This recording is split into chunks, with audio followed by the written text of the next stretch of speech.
The illusion of control. How to surrender without losing direction. Part 1. The illusion. In our daily lives, we chase control like a safety net. We plan, manage, predict, and prepare. But deep inside, we know the truth. The future is uncertain. People are unpredictable. Even our emotions, our thoughts, they come and go like clouds. Control gives the illusion of security, but not true peace. The Buddha once said, "Nothing whatsoever should be clung to as I or mine." Think about it. Have you ever tried to control someone's opinion of you? Or hold on to a feeling of happiness? Did it last? The Buddha taught that all things are impermanent. Trying to fixate anything in place is like trying to stop the wind with your hands. Control isn't the problem. It's our clinging to it that causes suffering.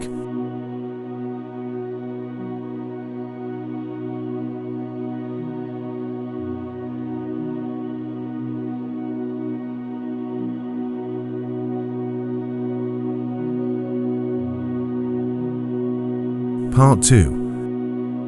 Letting go without falling apart. Now here's the question. If we don't control, do we just give up? Float around aimlessly? No, letting go isn't giving up. It's releasing our attachment to outcomes.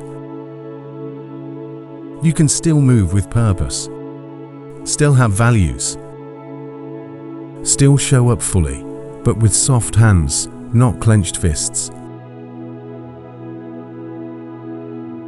We plant seeds, but we don't control the rain.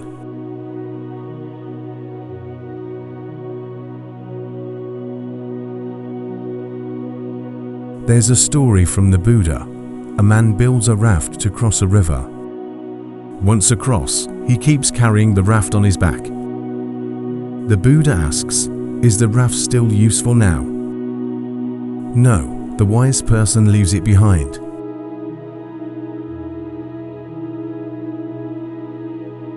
Just as one would not carry the raft after crossing the river, so should one abandon teachings once their purpose is served.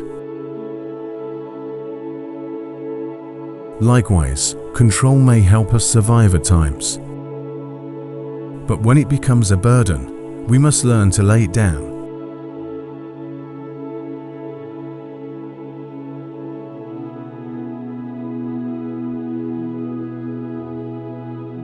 Part 3. A quiet practice of reflection. Let's try something now. Find a comfortable sitting position. Take 3 deep breaths. Inhale and exhale. Now, bring to mind one thing you've been trying to control lately. A situation, a person, a future event. Feel the tightness in your body as you hold on to it. Now imagine that tension as a rope you're gripping. With each exhale, loosen your fingers. Let the rope slip through, gently. Let it float like a leaf on the stream of time. You are still here, still breathing, still present. Nothing was lost, except your suffering.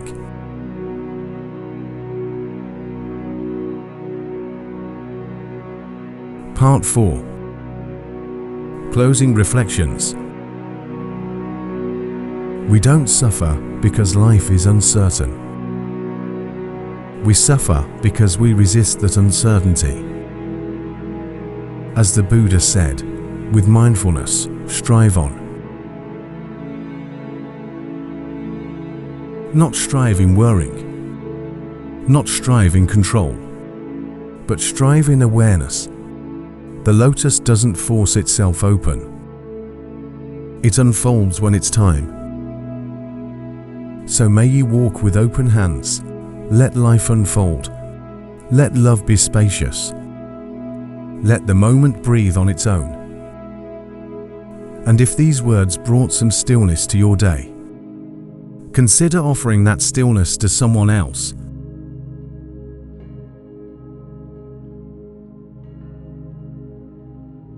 Part 5. The roots of our need to control. Where does this obsession with control come from? Much of it begins with fear. Fear of failure, fear of rejection, fear of the unknown.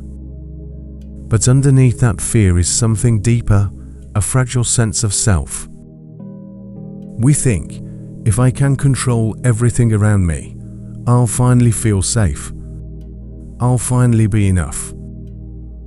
But this self that we try to protect is not fixed. It's a process, always changing. The Buddha taught, all conditioned things are impermanent. When one sees this with wisdom, one turns away from suffering. Our need to control are often just a way to escape the truth of change. But when we stop running and look gently into impermanence, we find not despair, but peace. Because if everything is changing, then nothing is stuck, not even our suffering.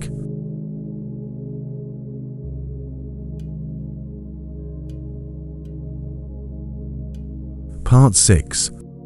Wisdom and responsibility without control. Letting go doesn't mean becoming careless or detached. It means seeing clearly and acting from wisdom, not fear. When you realize you cannot control every outcome, you begin to focus on what you can cultivate: your effort, your ethics, your compassion.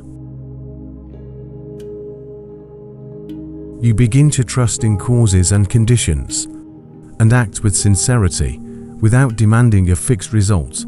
The Buddha's Eightfold Path is a path of right effort, not right control.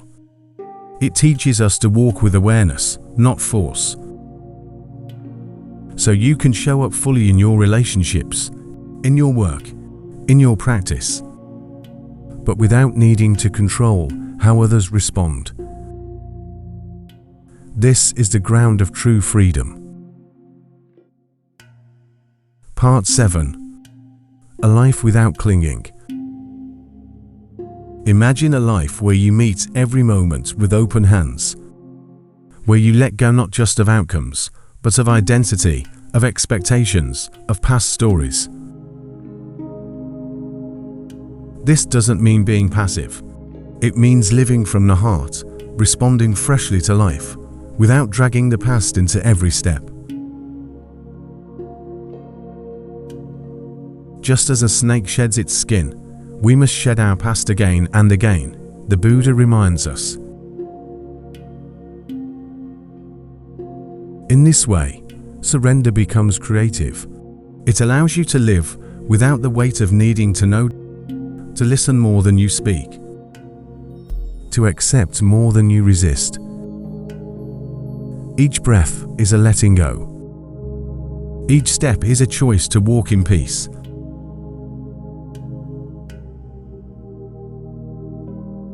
Part 8. Closing contemplation. So now, ask yourself, what are you still gripping today? What would it feel like to place it down? Control promises safety, but rarely delivers peace. Surrender, on the other hand, asks for courage, but it leads to something far more lasting: liberation. You don't need to control the whole story.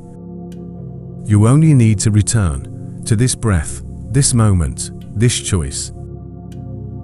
As the Buddha said, drop by drop, the water jar is filled. So is the wise person, gathering little by little, filled with good. May we gather our wisdom one breath at a time.